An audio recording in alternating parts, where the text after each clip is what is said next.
নমস্কাৰ ছাত্ৰ ছাত্ৰীসকল। আজি আমি শিকিম অসমীয়াৰ স্বৰ চিহ্ন। তো অসমীয়া স্বৰ বৰ্ণখনত কেইটা আখৰ আছে?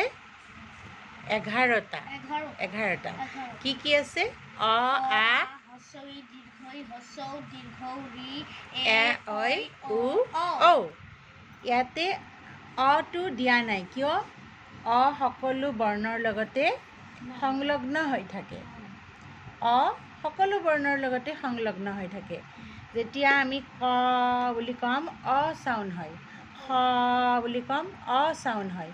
গতিকে প্ৰতিটো ব্যঞ্জন বৰ্ণত অ সংলগ্ন হৈ থাকে, অ চাউণ্ডটো থাকে। এইকাৰণে অৰ স্বৰ চিহ্ন নাই। তো স্বৰ চিহ্ন আছে আ, আ মানে আকাৰ, হস্ৰাই হস্ৰাইকাৰ, দীৰ্ঘাই দীৰ্ঘাইকাৰ, হস্ৰৌকাৰ, দীৰ্ঘৌকাৰ, ঋকাৰ, একাৰ, ঐকাৰ, ওকাৰ, ঔকাৰ। এই স্বৰ চিহ্নবিলাকৰ দ্বাৰা আমি কি কৰিব পাৰোঁ? শব্দ গঠন কৰিব পাৰোঁ। শব্দ গঠন কৰিবলৈ হ'লে আমাক এই স্বৰ চিহ্নবিলাকৰ প্ৰয়োজন। যেনে আমি কা চাউণ্ড কৰিব লাগিলে কি হ'ব? কত আকাৰে কা। ঠিক তেনেদৰে যদি খা হয়, খত আকাৰে খা, গত আকাৰে গা, ঘত আকাৰে ঘা। যিকোনো বৰ্ণত আ চাউণ্ডটো আহিলে আমি আকাৰ ব্যৱহাৰ কৰিম। ঠিক তেনেদৰে ক কি হ'ব লাগিলে? কত হস্ৰাইকাৰ, কত হস্ৰাইকাৰে কি, কত দীৰ্ঘইকাৰে কি, কত হস্ৰৌকাৰে কু, কত দীৰ্ঘৌকাৰে কু, কৰ্তৃকাৰে কৃ, ৰিকাৰ লাগিলে হৈ যায় কৰ্তৃকাৰে কৃ, কত একাৰ লাগিলে হয় কত একাৰে কে, কত ঐকাৰ আহিলে কত ঐকাৰে কৈ, উকাৰ হ'লে কত উকাৰে কু, আৰু কটোত যদি আমি ঔকাৰ ব্যৱহাৰ কৰোঁ চিন, তেতিয়াহ'লে চাউণ্ড হয় কত ঔকাৰে কৌ।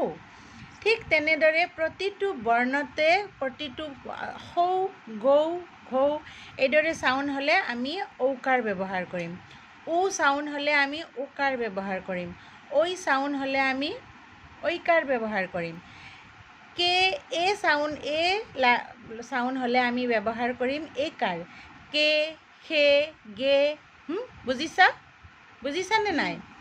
ৰিকাৰ চাউণ্ড আমি ব্যৱহাৰ কৰিম যেতিয়া কৃ, গৃ, ঘৃ, ৰি চাউণ্ড হয়। ব্যঞ্জন বৰ্ণৰ লগত ৰি চাউণ্ড হয়।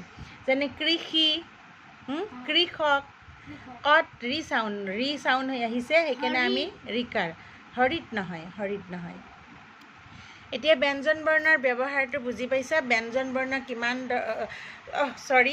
স্বৰ বৰ্ণৰ ব্যৱহাৰটো বুজি পাইছা? স্বৰ বৰ্ণ কিমান দৰকাৰ?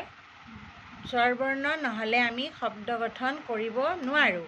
সেয়েহে আমি স্বৰ বৰ্ণ ভালকৈ জানিব লাগিব। আকৌ এবাৰ কৈ দিছোঁ।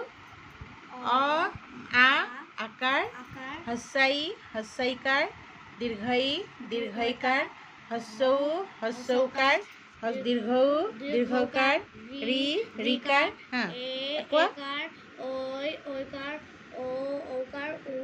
উকাৰ, ঔকাৰ। আৰু কেইটামান কথা আমি জানি থ'ব লাগিব। ব্যঞ্জন বৰ্ণৰ লগত স্বৰ চিহ্ন যোগ হৈ শব্দ গঠন কৰা হয়। আৰু আমি কেইটামান কথা জানি থ'ব লাগিব। আমাৰ